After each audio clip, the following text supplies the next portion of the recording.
مع الله في لألآت النجوم وحبك الغيوم وضوء القمر.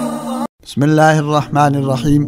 الحمد لله وكفى والصلاة والسلام على سيد الرسل وخاتم الأنبياء وعلى آله وأصحابه الأتقياء.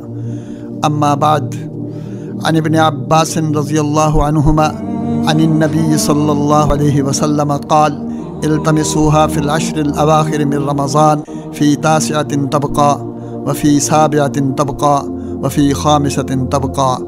وعنه في رواية قال رسول الله صلى الله عليه وسلم: هي في العشر الأواخر في 9 يمضين أو في 7 يمضين، يعني ليلة القدر. رواہ البخاری۔ حضرت ابن عباس رضی اللہ عنہما نبی اکرم صلی اللہ علیہ وسلم سے روایت کرتے ہیں کہ آپ نے ارشاد فرمایا: شب قدر کو رمضان المبارک کی آخری 10 راتوں میں تلاش کرو، یعنی 21، 23 اور 25 کی شب کو۔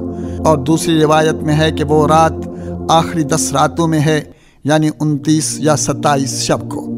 سامعین محترم، ماہ سیام جس کے فضائل و برکات کی تشریح و توضیح اور اہل ایمان کی تشویق و ترغیب کے لیے سید المرسلین خطیب الانبیاء جناب محمد الرسول اللہ صلی اللہ علیہ وسلم نے شعبان المعظم کے آخری دنوں میں ایک عظیم الشان خطبہ ارشاد فرمایا تھا، جسے حضرت سلمان فارسی رضی اللہ عنہ نے حرف بحرف نقل کیا، اور جو حدیث کی تقریباً تمام کتب میں موجود ہے۔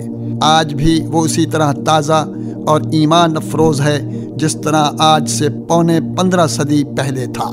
آپ صلی اللہ علیہ وسلم نے اپنے اس خطبہ مبارکہ میں رمضان المبارک سے متعلق ایک ایک خوبی کو تفصیل سے بیان فرمایا۔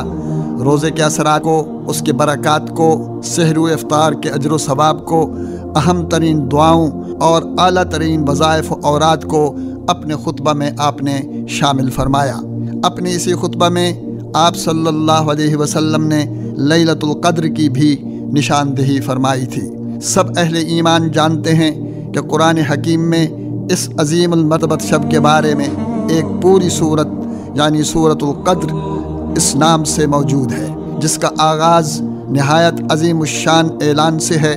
فرمایا ہے: انا انزلناہ فی لیلۃ القدر، کہ کوئی شبہ نہیں ہم نے اس عظیم کتاب یعنی قرآن حکیم کو اس شب میں اتارا ہے۔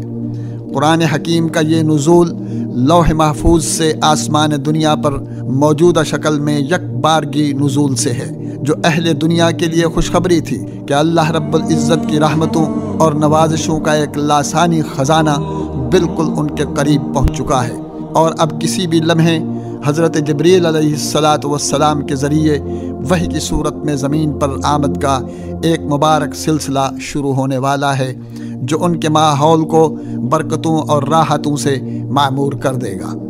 یہ رات اپنی ذات میں بلا شبہ ایک انقلابی رات ہے۔ یہ عام راتوں کی طرح ایک رات نہیں، بلکہ قدر و منزلت والی رات ہے۔ یہ لیلۃ القدر ہے اور یہ لیلۃ المبارکہ ہے۔ قرآن حکیم نے اس کی تشریح کے لیے انوکھا انداز اختیار فرمایا ہے۔ فرمایا: وما ادراک ما لیلۃ القدر، آپ کو کیا خبر کہ شب قدر کیا ہے؟ پھر سوال کا جواب نہایت ہی خوبصورت اور بے بہا انعام کی صورت میں ملا کہ لیلۃ القدر خیر من 1000 شہر، یعنی شب قدر کی عبادت 1000 مہینوں کی عبادت سے بہتر ہے۔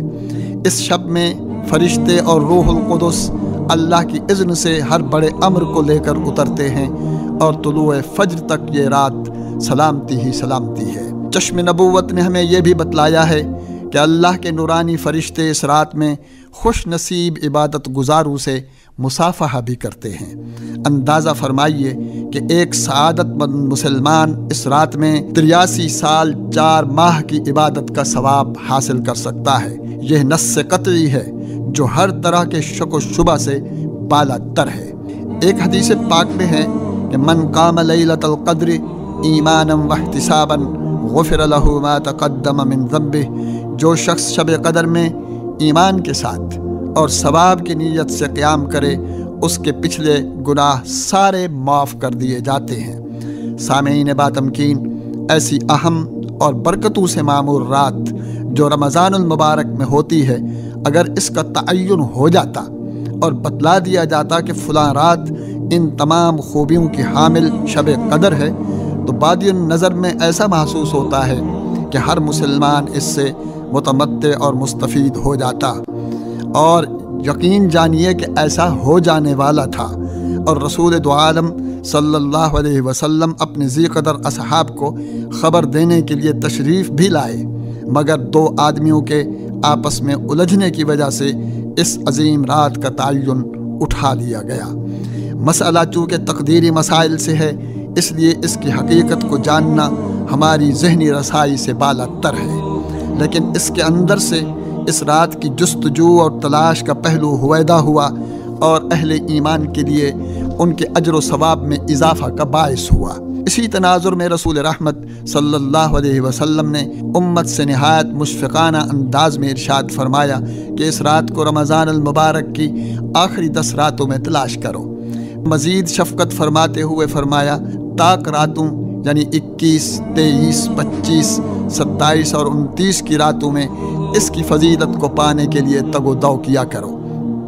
بلا خوف تردید یہ بات کہی جا سکتی ہے کہ 1 ارب 27 کروڑ اہل ایمان میں سے کروڑوں لوگ اپنے صادق و مصدوق نبی مکرم صلی اللہ علیہ وسلم کے مبارک ارشاد کی تعمیل میں ان راتوں میں قیام، عبادت، استغفار، تلاوت، درود پاک اور دیگر وظائف و اوراد میں مشغول رہ کر اللہ رب العزت کا قرب حاصل کرنے اور اپنے گناہوں کا بوجھ ہلکا کرنے کی مخلصانہ کوشش کرتے ہیں۔ احادیث مبارکہ کی مطالعہ سے صحابہ کرام کی ایمانی بصیرت اور سلف صالحین کی دینی فراست کے پس منظر میں رمضان المبارک کی 21ویں، 23ویں اور 27ویں شب کے بارے میں شب قدر ہونے کے قابل اعتماد اقوال ملتے ہیں۔ صحابی رسول حضرت معاویہ بن نبی سفیان رضی اللہ عنہما نے 27ویں شب رمضان کو لیلۃ القدر ہونا رسول اکرم صلی اللہ علیہ وسلم سے نقل کیا ہے۔ صحابہ کرام کے ایک مجلس میں جس کا اہتمام سیدنا عمر رضی اللہ عنہ نے کیا تھا، مختلف آراء اور تجربات سامنے آئے۔ آخر میں سیدنا حضرت ابن عباس رضی اللہ عنہ نے قرآن حکیم میں ذکر کیے جانے والے 7 کے عدد کو سامنے رکھ کر عرض کی کہ اگر 7 کا عدد آخری عشرہ یعنی 20ویں رات میں جمع کر دیا جائے تو 27ویں شب قدر بنتی ہے، اور اگر اسے 30 سے نفی کر دیا جائے تو 23ویں شب قدر کا درجہ پاتی ہے۔ اس توجیہ کو پسندیدگی کی نگاہ سے دیکھا گیا۔ ایک قول اس ضمن میں 17 رمضان المبارک کا بھی نقل کیا گیا ہے کہ یہ یوم الفرقان یعنی غزوہ بدر کا دن ہے، جس میں اللہ پاک نے مسلمانوں کو عظیم فتح سے ہمکنار فرمایا تھا۔ احادیث مبارکہ میں اس رات کی کچھ علامات بھی ملتی ہیں کہ یہ پرسکون رات ہوتی ہے، شور و شغب اس میں نہیں ہوتا، اس رات کے آنے والے دن کا سورج تپش بھرا نہیں ہوتا۔ اصل بات یہ ہے کہ یہ سب معاملہ وجدان، ایمانی کیفیت اور روحانی احساس کا ہے جو ہر آدمی کا ایک جیسا نہیں ہوتا۔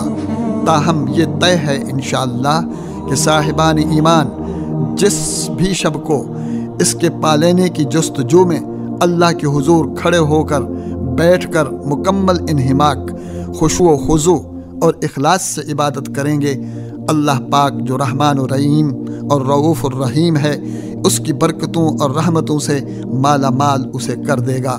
اس کے خزانے بھرے ہوئے ہیں، نہ اس کی عطا میں رکاوٹ ہے، نہ وہ دینے سے تھکتا ہے۔ اللہ پاک سے دعا ہے کہ وہ ہم سب کو رمضان المبارک اور شب قدر کی برکات سے سرفراز فرمائے۔ وآخر دعوانا ان الحمدللہ رب العالمین۔